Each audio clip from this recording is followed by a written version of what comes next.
Harika bir yere geldik. Çadırımı kurdum. Bugün videoya konuşarak başlamadık.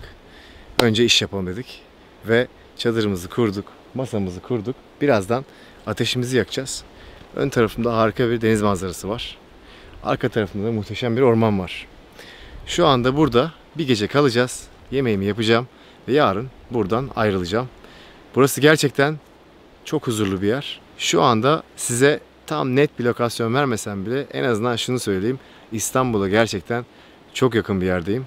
Bu demek oluyor ki bu kadar güzel yerler bulmak için şehrin çok da uzağına çıkmamız gerekmiyor. Bazen tabii ki yeni yerler keşfetmek için uzun yol gidebiliriz. Ama bazen de evimize çok uzak olmayan çok güzel yerler keşfedebiliriz. Ateşimi yakıp yemeğimi yapacağım. Ondan sonra masaya oturduğumuz zaman da sizlerle bir şeyler konuşmak istiyorum.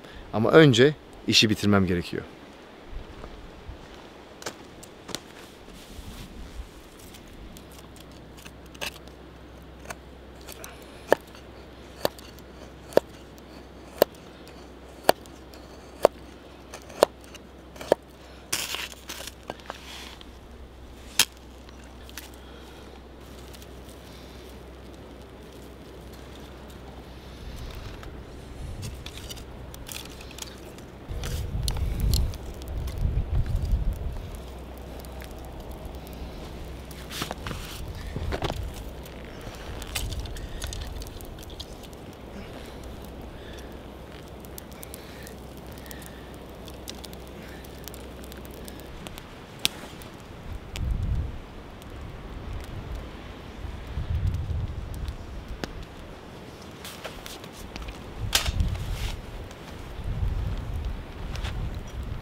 Evet.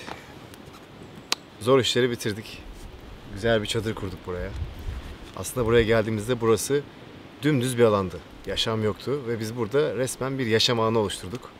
Tabii bunları yaparken ekipmanlar da kullanıyoruz.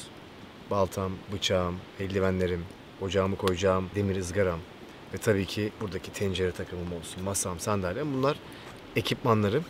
Ama dümdüz bir yere gelip bir yaşam alanı oluşturmak bana çok keyif veriyor. Tabii bunları yaparken de size hızlıca gösterdik.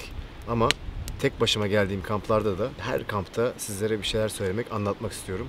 Bunu ofis ortamında yapacağım ama aslında geldiğim doğal ortamda yapmak da bana çok keyif veriyor. Bunun iki sebebi var. Birincisi, bence görsel olarak çok daha güzel bir video oluyor. İkincisi ise ben böyle bir yere geldiğim zaman stresten uzak, günün hızından uzak, çok daha dingin bir şekilde, çok daha kendimi iyi ifade edebildiğimi düşünüyorum. Bugün bahsetmek istediğim konu konfor zonundan çıkmak.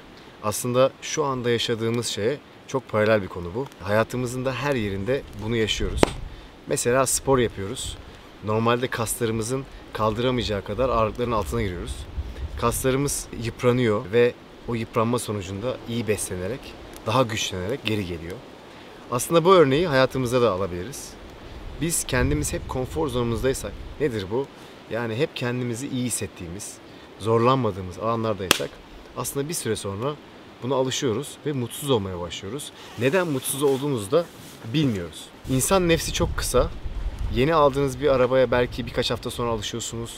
Evinize aldığınız mobilya sizi bir iki hafta mutlu ederken bir süre sonra gerçekten ondan da sıkılıyorsunuz ya da artık gözünüz onu görmüyor. Çok güzel manzaralı bir evinizde size misafir gelen insanlar, ya burası ne kadar güzel bir ev derken aslında siz sabah kalkıp camdan dışarı bile bakmıyorsunuz. Bu sizin kötü bir insan olduğunuz anlamına gelmez. Aslında hepimiz benzer insanlarız. Çünkü insan nefsi çok kısa. Öyle yaratılmışız ki her şeye alışıyoruz ve adaptasyon sürecimiz çok kısa. Bu bazı konularda çok iyi oluyor. Mesela güneşe çıkıyoruz, derimiz yanıyor. Ya da kötü bir ortama giriyoruz. İlk başta alışamıyoruz ama birkaç gün sonra alışıyoruz. Yani bunu avantaja çevirebiliyoruz. Tabii bunun kötü olan yanları da var. Nedir? İyi olan şeyleri de çok çabuk unutuyoruz ve onlara da adapte oluyoruz. O yüzden bence bazı insanlar kendilerine formül bulmuşlar. Ben de okuduğum kitaplarda, fikrine inandığım, güvendiğim büyükleri dinlerken her zaman geldiğim konu şu: İnsan konfor zonundan çıkmak zorunda. Kampa geldiğim zaman kendimi gerçekten iyi hissediyorum. Tabii ki bunun en büyük sebebi doğayı sevmem. Burada aldığım oksijen şehre göre çok farklı ve bu bana iyi hissettiriyor kendimi. Onun dışında tabii ki deniz manzaralı bir yerde uyanmak, suyu görmek, bunlar bize çok iyi geliyor. Bunların dışında benim hoşuma giden, ben gerçekten şehirde bu kadar fazla iş yapamıyorum. Yaptığım işleri hep aklımla, zihnimle yapıyorum. Bedenimle yapmıyorum. Bedenimle yaptığım işler tabii ki antrenman gibi. Fakat aslında bedenimizle iş yapmaya biz tabiri caizse beceriksizleşiyoruz. Yani aklıyla çok iyi iş yapan bir insan, bir kararıyla belki milyonlar kazanan ya da bir esprisiyle milyonları güldüren bir insan bir süre sonra el emeğiyle bir şey yapamaz ve beceriksiz hale gelebiliyor. Bu korkunç bir şey, çünkü hayatta ne zaman ne başımıza geleceğini bilmiyoruz. Aklımız bize çok şey kazandırsa da yine de biz o becerilerimizi bırakmamalıyız. Ben buraya geldiğim zaman önce kendime barınak olarak bir çadır kurdum. Daha sonra da beslenme amaçlı tabii ki ateşimi yaktım ve ateşimin üzerinde yemeğimizi yaptık.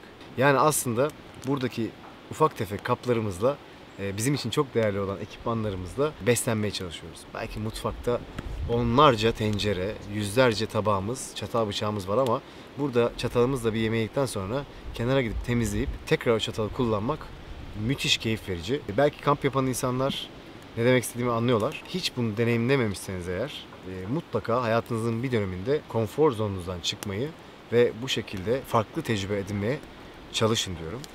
Bu bizim gelişimimiz için de çok iyi. Çünkü insan vücudu, insan beyni gerçekten belli bir hızda çalışmaya programlanmış değil. Bu hatayı ben de yapıyorum. Şehirde sosyal medya o kadar hızlı bir şekilde bilgiye ve görüntüye maruz kalıyorum ki ve bu gerçekten benim kötü özelliklerim bir tanesi.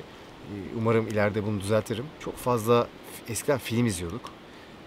Ne bileyim işte diziler izliyorduk falan. Şimdi aynı zamanda film izlerken sosyal medyaya bakıyoruz, oradan bilgisayara bakıyoruz falan, çok hızlı beynimiz çalışıyoruz ama biz aslında böyle programlanmış varlıklar değiliz. Ve hiçbir sebep olmaksızın mutsuz oluyoruz. Yani diyorum ki mutsuzum ya, çok stresliyim. Karşındaki diyor ki size işte niye acaba, neyin var, bir şey mi oldu? Siz de diyorsunuz ki ya hiçbir şeyim yok. Sadece kendimi iyi hissetmiyorum. Aslında bunun içinde bütün bu hıza maruz kalmamızın sebebi var. Yani şöyle düşünün, bir araba var. Aslında 200'e gidebiliyor. Ama biz o arabaya işte ekstra benzin koyarak, yağ koyarak falan o arabayla 230'la seyahat etmeye çalışıyoruz. Tabii gidebilir, gidemez değil. Ama belli bir süre sonra motordan duman çıkabilir. İşte biz de hayatımızda bu hıza, strese maruz kaldığımız zaman bazen kulağımızdan duman çıkıyor ve mutsuz oluyoruz. Kendimizi iyi hissetmiyoruz. Tabii sorumluluklarımız var hayatta. Hepimiz gelip ormanda yaşayamayız ya da çalışmadan hayatımızı devam ettiremeyiz ki çalışmak ve topluma, vatanımıza bir şeyler katmak hepimizin sorumluluğu. Ben bundan bahsetmiyorum ama bazen gerçekten vites küçültüp daha sakin olmaya çalışmalıyız. Bunu bazıları meditasyonla yapıyor. Bazıları bir sporla yapıyor. Ben açıkçası son zamanlarda böyle yerlere gelerek kendime bir yaşam alanı oluşturarak nabzımın düştüğünü, farklı düşünmeye başladığımı ve hiçbir sebep olmaksızın mutlu olmaya başladığımı hissettim. Bunları da sizlerle paylaşmak benim için çok değerli. Umarım hem eğitim anlamında hem de keyif anlamında bu videolar size bir şey katıyordur. Emin olun ben de hem sizlerden hem de videolarıma misafir ettiğim insanlardan çok şey öğreniyorum. Yazdığınız tüm yorumları okuyorum tek tek. Bu yorumların bazıları gerçekten sevgi dolu. Onun için de ayrıca teşekkür ederim. Çünkü yaptığım işin doğru olduğunu hissetmeye başladım. Ama onun dışında da doğayı, kampçılığı, tabiatı iyi bilen kişiler bazı tavsiyelerde bulunuyorlar. İnanın onları da okurken bütün dersimi alıyorum ve hepsini dikkate alıyorum. Hepsini de okuyorum. Onun için de ayrıca teşekkür ederim. Şimdi çayımızı içtikten sonra, bu gece burası karardıktan sonra böyle sakin bir şekilde uyuyacağız. Sabah da bakalım nasıl bir havaya uyanacağız. Ve tabii ki çok keyifli bir kahvaltı yaparak şehre geri döneceğiz. Ama dönmeden önce de buradaki coğrafyayı keşfetmek istiyorum ve buraya geldikten sonra burada çok enteresan yerlerin olduğunu duydum. O yüzden de videonun sonunda sizi gerçekten Türkiye'de misin ya burası neresi diyeceğiniz bir coğrafyaya götüreceğim. O yüzden videonun sonunu izlemeyi unutmayın. Ben de şimdi birazcık burada izninizle keyifleneceğim.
Evet, gittiğim her yerde etrafımı tanımak istiyorum. O yüzden de kamp yapmadan önce ya da yapamadıysam eğer sonrasında o coğrafyayı gezmek istiyorum. Biraz yürüyorum. Bazen de arabayla keşfediyorum. Buraya geldiğim gün arkadaşlar burada harika bir yer olduğunu söylediler ve yolu tarif ettiler. Ben de şimdi sizlerle birlikte acayip bir yer keşfedeceğim. Aslında keşfetmediğimiz o kadar güzel yerler var ki bunları keşfetmek, yeni yerler görmek bana çok keyif veriyor. Hadi gidelim şuraya.